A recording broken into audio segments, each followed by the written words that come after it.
What's up, everyone? This is Bacon, and today we have the July tier list for AFK Companions. As you can see, my camera angle or where I'm at is a little funky just because I don't really fit anywhere with the tier list this big. And so here I am right here. But today we're going to be going over the tier list. I want to give Silas a shout out, the one who I shared in a previous video. He does a lot of different tier lists online. This tier list, I've copy and pasted it pretty much from S to F tier in order of how they are ranked. He's put a lot of effort into this, so shout out to him for making this tier list. I think it looks great. There's a lot of helpful information on the document, as well as like where you should build heroes, where is the optimal kind of best bang for your buck investment. And so I will leave a link in my description for that. But let's go ahead and jump into this. I'm going to go per list at a time. And at the end, you can see at the bottom, there's some TBD heroes. These are ones who don't have ranks. And so I'm going to kind of talk about where I think they would probably fall at the end. So go ahead. And if you want to go to certain parts, I'm going to start with S. So S is probably where most people want to hear about. And then A, B, C, so on and so forth. And TBD at the end. So let's go ahead and start with Trisha, whatever her name is. I still have no idea how to say her name. She is arguably the best hero in the game. She just excels in pretty much every area. She has single target damage that she really excels at. She has AoE damage. She is just a hero that just slots into the Wilder faction really well. You can pair her with Awakened Solace to give her a lot of sustainability. And together they just really crank out. You got Mishka in there with the CC, with the tankiness, and just makes Wilders really strong. So it's great to have someone who's so strong, who is just a normal hero, isn't awakened, isn't a celestial hypogene. And so she is number one. If you are new to this game, you should be investing in her ASAP. Put her on your wish list and definitely prioritize her. Next, we have Awakened Solace. Awakened Solace, since the inception of this game, has been really great. She excels in all areas. I would say all S tier heroes excel in pretty much all areas. So just keep that in mind. But you get her after you get 5 ascended heroes to, I believe it's 3-star. I could be wrong with that, but I think it's 3-star at minimum. And she's just a really good hero. First awakened hero in the game with Awakened Talene. Definitely should prioritize getting your wilder heroes as you start the game. Next, we have Talene. Talene is one of the few celestials that I think is actually worth pulling for in this game. Now, with that in mind, I don't think you necessarily need to max her out. There's a big range with her, basically. If you have her at 1 copy or 2 copies, there's a lot of value with that. You can use her and slot her in a lot of different areas. She has the Celestial Faction bonus where she kind of slots in a lot of different spots. Or you should really just go like gung-ho for her and try to build her out completely. Get her to 5 stars, get her signature item up to at least 20, I would say. But using her in a lot of different areas, like I said, S tier fits in a lot of places. Shawl tier is from the Overlord event. If you missed that, unfortunately, you cannot get her. There might be more events like that in the future. So keep that in mind. But it's nice to see that the Dimensionals aren't taking over all of the S tier slots. But there are a few that are really solid, like Shawl tier. She fits into a lot of areas, has the cheat death a few times, can crank out some damage, and is just a good overall hero. Mira, we have, she's one of the newer champs in the game.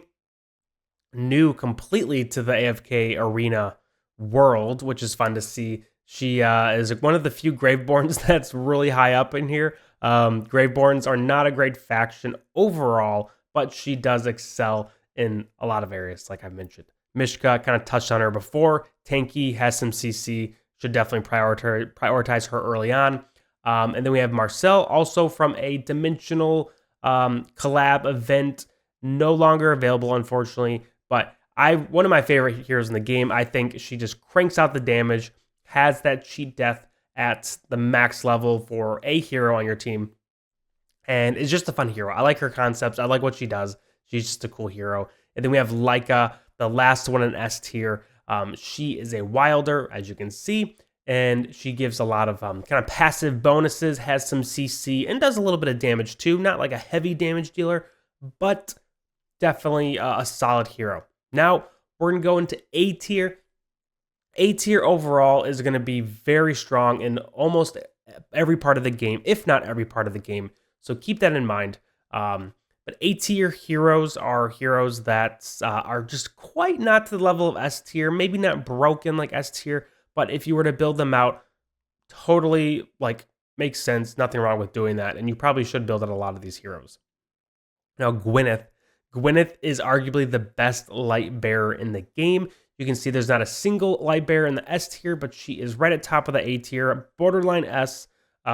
She gets stronger the more you build her out, so definitely a heavy investment hero, but someone that's worth investing in and will excel late game. She's basically just an overall better version of Belinda, so keep that in mind. I think with the release of Scarlet, I will touch on her later, but Scarlet could be kind of fighting with Gwyneth in a few areas as who is stronger between the two. Next, we have, what is his name? Laos, that's what it is. Laos, he is also from the same collab as Marcel.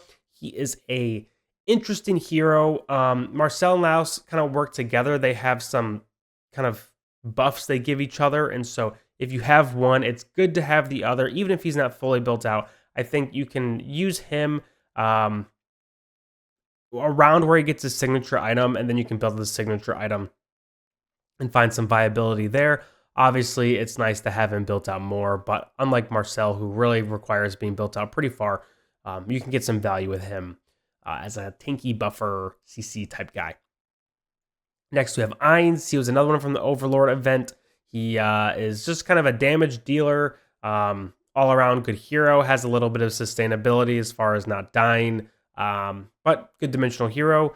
We have Navanthi, who is just all heals, mega healer for Wilders, adds a ton of sustain to your team. A really nice hero to, for arena and a few other areas, but excels in pretty much every part of the game if you need some sustain on your team. Rowan, light bearer, provides energy restoration, provides some buffs, provides a little bit of healing. Good hero.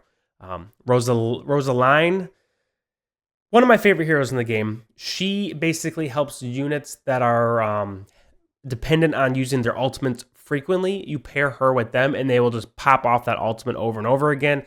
Think about someone like Scarlet. Think about someone like Gwyneth. She just adds another value that just lets people crank out damage. I think she even does a little bit of damage too if you have her built out pretty far. So a good hero, definitely one of the better light bearers. Arthur, King Arthur, very hard to get. You have to pay a lot of real money to get him from past events. It seems like his fragments or shards have been kind of just tossed into random events, and you might be able to get like a quarter of a shard to get him from these events if you spend a little money and you basically spend all your points from the events on him. He's a good hero, though. He adds some buffing to the team, a little bit of tankiness. He's a good hero, but unfortunately just very hard to get.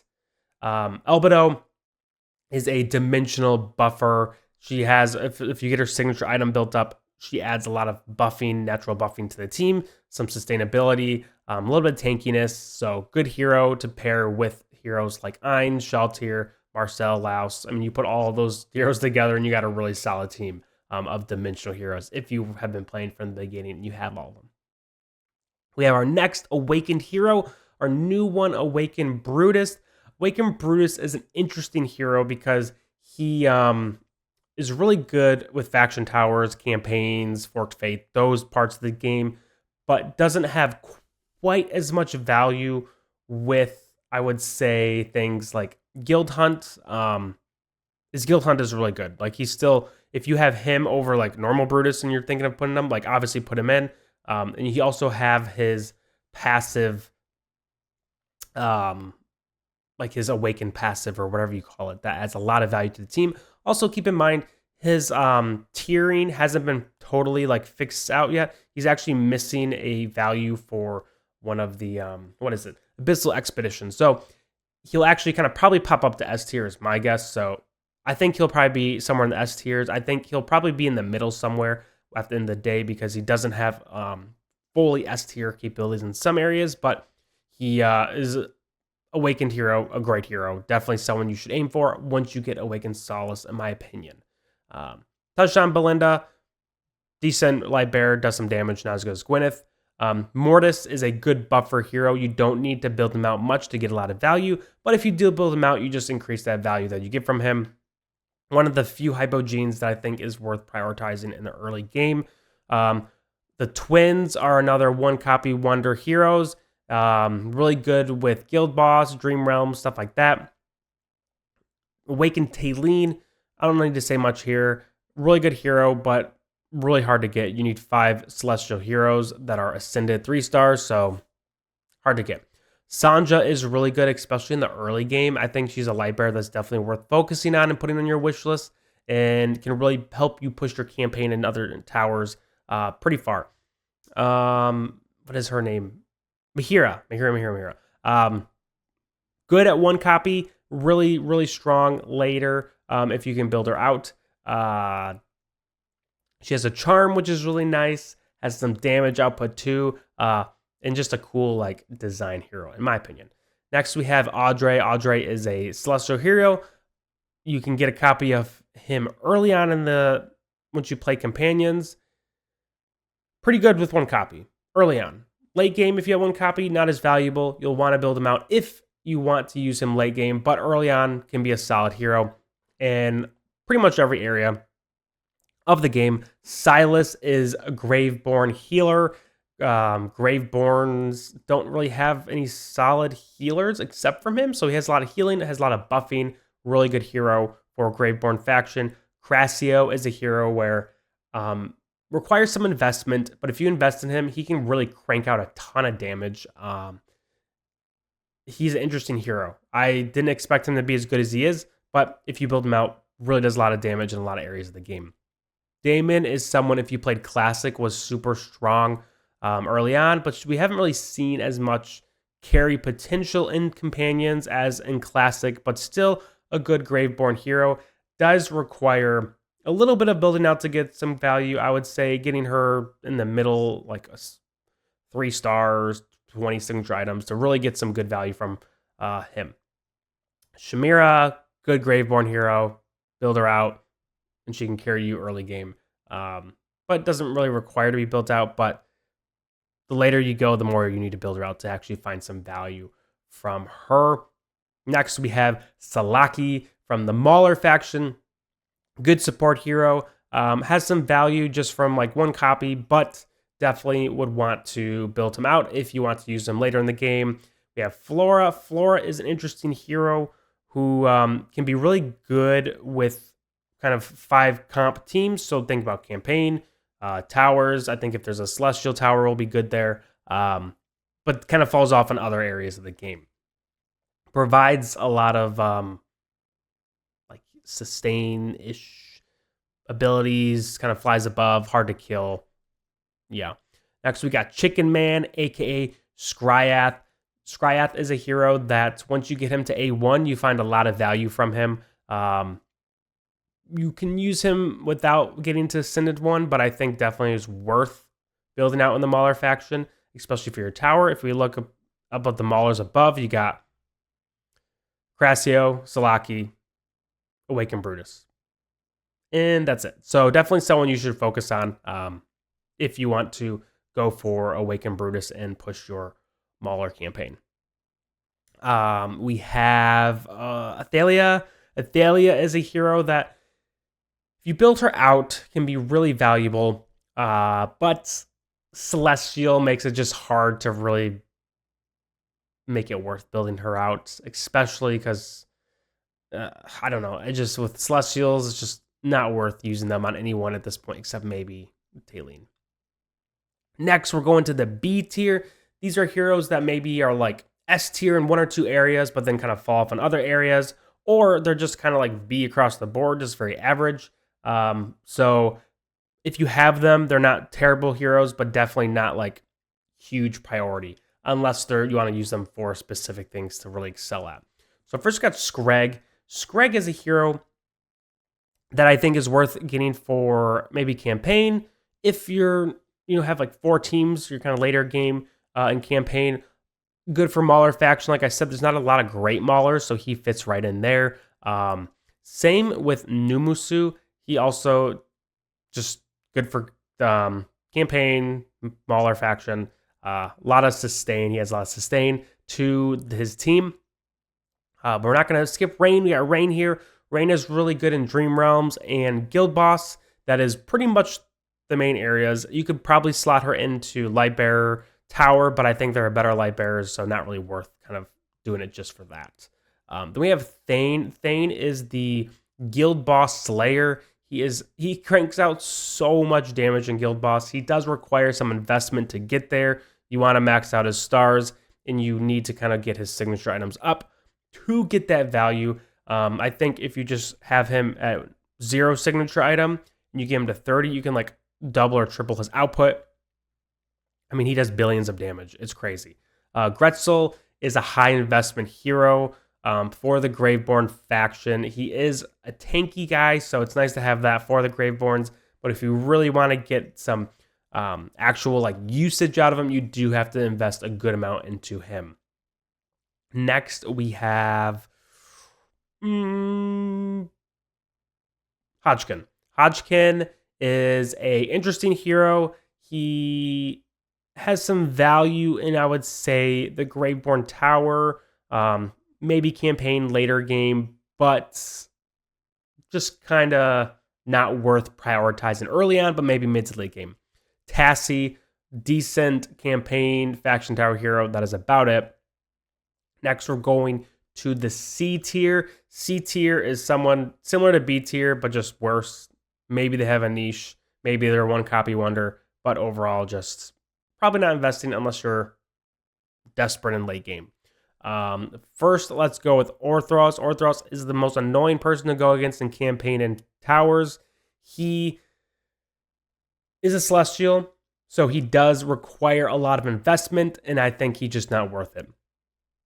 Not worth the investment. Maybe you could find some value if you want to throw. If you were to like actually completely buff him up, max investment, toss him on an arena team, he would be super annoying there with like a high sustain team. But besides that, not worth it. Oh man, Desira is a Graveborn hero. She is a hero that just I would not recommend investing in. Move on. Has a little bit of sustain, but that's about it. Oku is a decent wilder hero, but gets overshadowed by Mishka. Tanky boy, but Mishka is just better. Then you have Tresnor,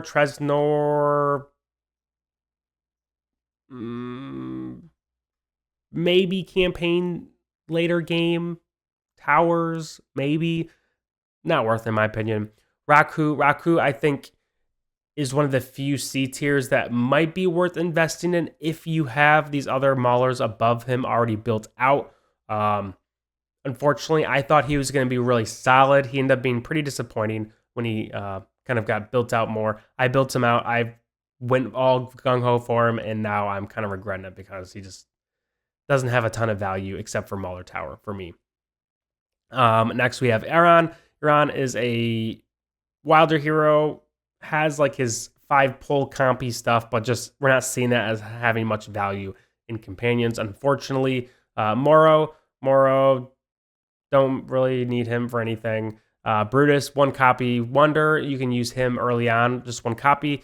He has that invincibility for a little bit, so he can add some sustain to your team, which is really nice. And that's about it. Kind of falls off later game, to be honest, and then you get Awakened Brutus, so not really worth it once you get him. Thesku is a good Mauler kind of faction tower hero, good campaign, and that's really the extent. You're not going to use Thesku in any other areas of the game. Next, we have D tier.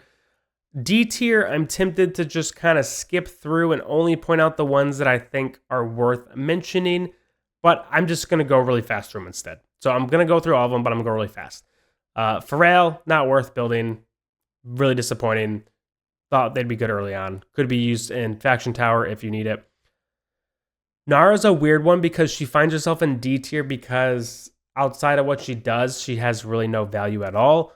But with one copy, you can, if you get stuck on certain towers, campaigns, you can use her to hook someone who's like the damage dealer or whatever, and there's a ton of value in that. But one copy, don't need to use her for anything else. Isabella has some value in Guild Boss, that's about it. Strilda, underwhelming pretty much in every area. Warwick, Guild Boss, Dreamwhelms, really need 1 or 2 copies and you're good to go. Antandra, not worth building. Titus, Thoran, Pippa, Respin, not worth building. Verk, there's someone in my community who's really in love with Verk. Give a shout out to him. I unfortunately have not built him out. I do not have much input on him, but he finds himself in the bottom of the D tier. Sorry. You can still use him. Apparently he's decent, but shout out to you. F tier, not worth building. Don't build any of these guys. Not worth. Garbage. Not going to talk about these guys. So don't build them. Now let's get to the TBDs. These are hard because you can see they're mostly Hypogene Celestials, so they're hard to build out. I'm going to mention, let's just start from the left to right. Is this, I would say, I'm just going to go across the board. None of these Hypogenes I would personally recommend building. If you were to do one, I would say Khazard, because he's really cool and icy. And he does do a good amount of damage, and his freezing is really fun. Besides that, is this? I don't even know how to say his name. Probably not worth building. Maybe if Guild Boss, Dream Realm, something like that. But next we have Mezoth. Mezoth is just a tanky boy, not worth building. Wukong, Celestial, not worth building. Pretty garbage, to be honest. Zicky's not worth building. Nothing special about him at all. Anasta, a new hero, came out around the same time as Awakened Brutus. Anasta, I would project her falling low A, high B. So definitely could be valuable with your Mauler team, especially for Faction Tower. Has some good healing, has some damage. But I don't think she's going to be as good as she was in Classic back in the day. Raku, interesting hero. I would say don't build him until you're pretty late game. I don't think he's worth using. And there's some like nuances. I think you're not supposed to get him to his 5th star for some reason. I don't know all the details, but I think he's someone that you just kind of want to leave at A4, which is interesting to have that as part of a kit in the game, but there's way better Wilders, is what I'm trying to say. Don't build him. Focus on the Wilders before him. Next, we have Zafriel. Zafriel's Celestial. Does decent damage. Fun hero. Not worth building. Next, we have Zelroth. Requires a lot of investment.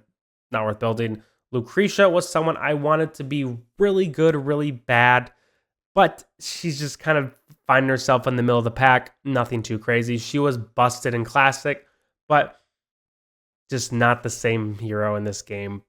Has been kind of nerfed a little bit and doesn't find much value. And then lastly, we have Scarlet. I would say Scarlet's the only one in this bottom row, honestly, that I think is a high priority hero. I think she'll find herself in S tier, probably somewhere in the top middle, low middle S tier, maybe high A tier. I think she'll probably be around the same as Gwyneth, so depending on the part of the game, Gwyneth might excel a little bit more than Scarlet. Scarlet might excel a little bit more than Gwyneth in other parts.